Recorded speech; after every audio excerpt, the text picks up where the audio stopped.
What's going on today, Phantom lovers? Today I'm going to be making the most controversial video out there is. Should you oil your bearings or should you not oil your bearings on your Phantoms or on any high-speed motor that you're setting up for a quad? I do oil my bearings. I oil them every third or every fifth flight. It depends on how hot it is outside and how hard I'm running them. Right now, as you can see, I have a brand spanking new DJI 920 kV motor that I have, and I've tore it apart. Now, there is a lot of things that you have to check on this motor. There's really not a lot of things, but there's things that you have to check on this motor, and you have to do it periodically. You just can't let these motors run and run and run and run because of the simple fact. Now, I have to point this out to you. These are not sealed bearings. These are what they call shielded bearings. You have to understand the difference between a sealed bearing and a shielded bearing. These are shielded bearings. A sealed bearing would have a plastic outer ring right here, and there would be grease inside there.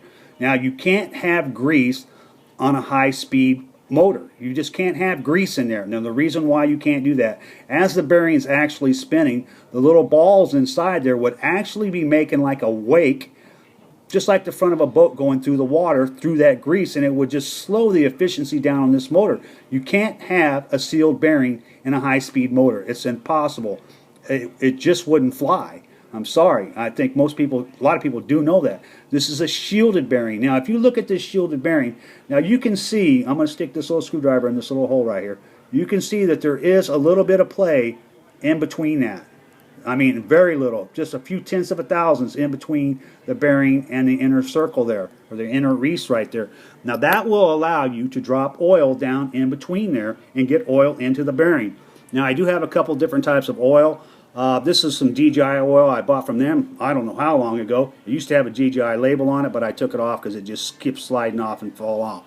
The other oil that I have is what they call lightning oil that I got off eBay. Now, here's the deal. There's other things that you have to look at when it comes to these motors. And the most important thing, the bottom part of this motor is very stable. You don't have to worry about it. It's the upper part of the motor. Now, as you can see, these metal tabs in here are just glued in. Now, let me see if I can, you can just barely see it.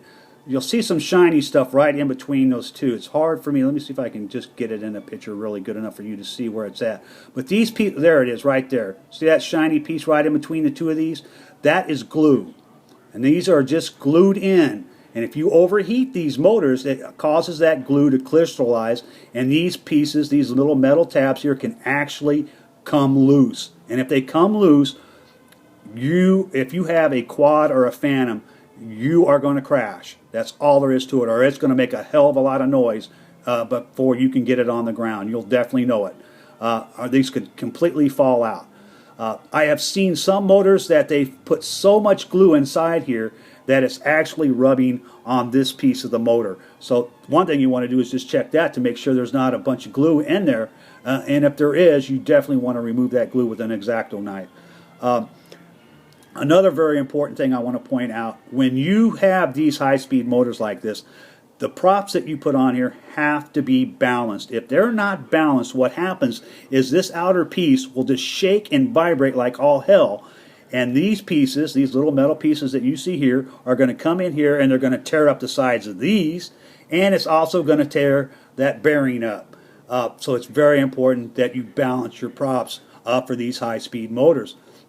Now, I've been doing this on quads for over 3 years now, and, excuse me, and I've been oiling my bearings on my 550 since the day I got it. I have a couple other quads, and I have a Phantom. Now, on the Phantom, you're going to have to take the motors completely out. On my quads and on my 550, I can actually get to the top bearing, and I can actually get to the bottom bearing. I can get to the top bearing through this little hole right here with the needle and go in there and put that drop of oil in, and of course, I can just flip the quad over and put the one drop of oil on the bottom bearing. Like I said before, I don't know if I did say that or not, but the original motors on my DJI 550 are original. They've been on there for 3 years, and they're still running perfect because I take these motors apart and maintain them. You have to take these motors apart and clean them out every once in a while. You have to make sure that these metal tabs are secure in there. If they're not, you're just taking a serious risk. Do not set your Phantom down on a sandy beach and take off from a sandy beach. You're just going to blow sand all through this motor and it's just going to tear it up. Don't set it down on a dirty road or a gravel road or some nature like that, or a big dirt spot. I have a big plastic lid that I took off one of these big plastic containers that I take with me everywhere, and I just set that down on the ground and then I use that as a landing pad. It's pretty good size. It's more than big enough for a Phantom to take off from and land on. And that keeps that dirt and all that stuff out of these motors.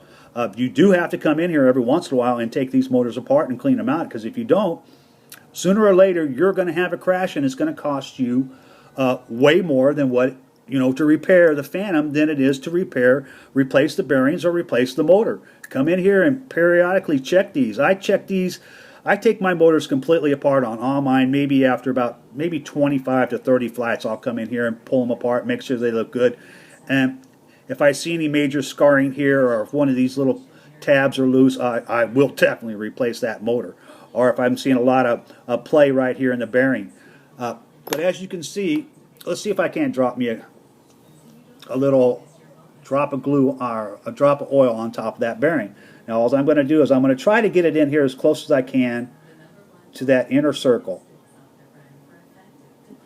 One drop like that. Then I'm going to take my little screwdriver and I'm just going to try to spin that bearing. That's all I want to do, is I just want to spin that bearing, and I want to get that oil down in there. Then I want to flip it over and do the same exact thing. One drop of oil really close to that inner circle.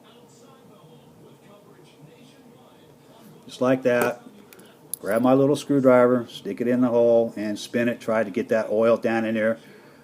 Because like I said, you can see that play in that. And that's going to allow that to go down there and put a little lube on that bearing to make your motors last a little bit longer.